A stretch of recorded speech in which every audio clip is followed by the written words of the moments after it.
Hello everybody and welcome back. Today we are previewing the Open Nation Series round 3 games. It will be a quick one and I'm going to do all of the 4 Home Nation games in one for the same reason that there wasn't much on them last week. It's busy time at uni, so yeah, time isn't exactly that prominent for me at the minute. But yeah, I have enough time to do this anyway. So yeah, let's just get straight into the games. We're going to do the Ireland, Argentina, the Scotland, Portugal, the England, South Africa, and the Wales, Australia. So 4 games. I will roughly give my opinion on last week's games as well as we go. But yeah, we're starting off. We'll go to the Aviva for Ireland against Argentina. Excuse me. Yeah, so Ireland, Argentina.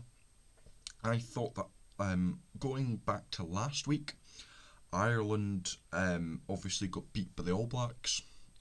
To be honest with you, I thought the All Blacks were actually a lot better than they were against England in the first round. But I thought Ireland had quite a few problems. I thought Ireland's set piece wasn't that great. Um, uh, yeah, which allowed New Zealand to build off and beat them. Argentina obviously thrashed Italy last week, looking actually pretty impressive. Argentina are a team who are actually doing really well at the minute, aren't they? They beat, I think they beat everyone in the Rugby Championship a few months ago, didn't they? They beat everyone and lost to everyone, but yeah. So this could be an interesting game actually. I am going to predict Ireland to win. Um, Off of the fact that yeah, I think the top 4 teams, Ireland, South Africa, New Zealand, and France, are just a slight level above everyone else, and you saw that pretty perfectly in the Scotland South Africa game, which I will talk about in a minute when I get on to Scotland and South Africa's games. But yeah, um, and I mean Argentina do have the capability to pull off a result, but I do think Ireland will just about get this over the line. It could be quite tight, it could be quite high scoring. I'm knowing Argentina at the minute, but yeah, I'm going to side with the Irish. Next up, we've got Scotland versus Portugal. Again, another tier 2 nation for Scotland. They've played a few of these recently. Scotland have heavily rotated their team. Um, Portugal are off the back of a loss to, was it the US last week they lost to? So yeah, Scotland obviously off the back of a loss to South Africa. I'm going to be brutally honest, I haven't seen much from the Portugal US game. All I know is that the US won. But off of Scotland now, I know again this is a rotated team. It's barely any of the players who played last week playing this week. But I thought Scotland actually pushed South Africa pretty well. I think the scoreline did flatter the box quite a bit. I'm not saying they didn't deserve to win or anything, like they did, but I actually thought Scotland played well.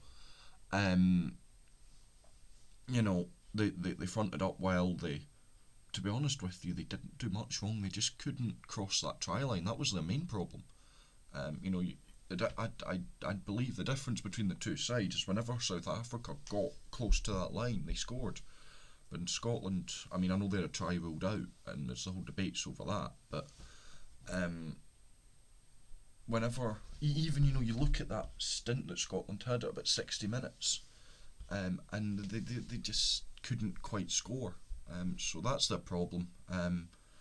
But I thought Scotland were actually really good against South Africa. I can't see them having many problems against Portugal. Portugal they could surprise, but I think Scotland will be too strong. I'd expect Portugal to probably not whimper out. I think they will at least give it a go. They've got the calibre of players to give it a shot, but I think Scotland will just be too much for them. Scotland are yeah in a good place at the minute, I think. Going on to teams in bad places now, we head to the Alliance Twickenham or whatever the hell it's called, as England face South Africa. England obviously lost to Australia last week. Yeah, yeah. They weren't terrible England, but they weren't great. Um, as against New Zealand, as they've been for a while, not great, not terrible. Um, uh, yeah, Um, I I think that they probably should have beaten Australia. You know, when you go, what was it, like 17-3 up or something like that, you know, and then you fall asleep, that's kind of, yeah, gonna kill you with a momentum swing. But England just, yeah, they're a bit of a weird team at the minute. South Africa looked, I mean, they looked a little bit shaky against Scotland last week. They had a few errors in their game. How much of that was Scotland pushing them hard? How much of that was just pure error? I think it was a little mix of both. Um, I I'd expect Scotland to have an easier job against England than they did against Scotland. Um, However, England are just one of these teams that, you know, you put them heavily up against it. You look at online, you look at all that, and everyone's got the box down to win. Everyone's saying South Africa should walk them, and just England in that position always seems to somehow pull something off.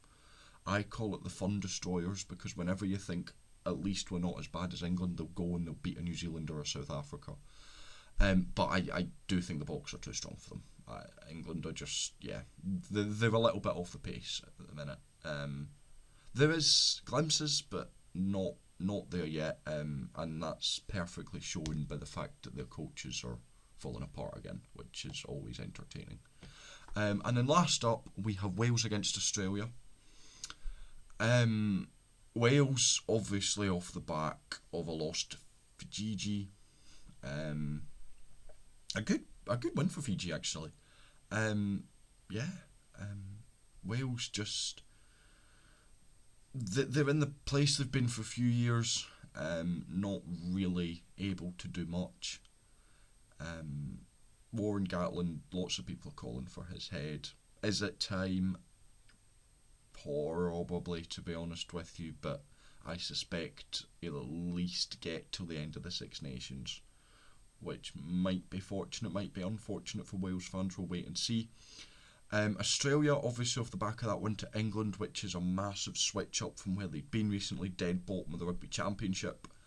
Been struggling for a while. Obviously, this Joe Smith's trying to pick up all that crap that Eddie Jones left on the floor. But they looked a lot better against England last week. They still went perfect by any stretch of the imagination, obviously, you know. But they looked a lot better. I do expect Australia to go on and win this because last week they showed more than what Wales did.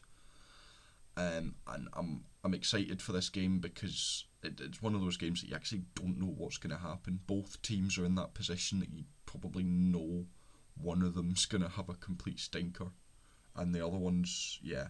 Who knows with Wales, but yeah, I do think Australia's going to win that one. So yeah, there we are. That is my predictions.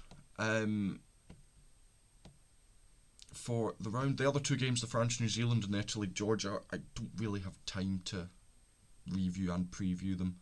I'll just quickly say I think France will beat the All Blacks, and I think Georgia will beat the Italians. Those two could be actually really good games. I'm quite excited for all these games. I am going to be at the Scotland game, so yeah. Thank you very much for watching though. If you enjoyed, make sure to like and subscribe. I will try and get reviews out, but it just depends with time. Actually, you know what? I will get a review out. I will make time to get a review out this week because I said I'd do it if I had time last week and I didn't have time and I kind of feel bad. So yeah, there will be a review out because I'm annoyed I didn't get to talk about the Scotland-South Africa game more because I have a lot to say on that. But yeah, thank you very much for watching. If you enjoyed, make sure to like and subscribe. Until next time, I shall see you later.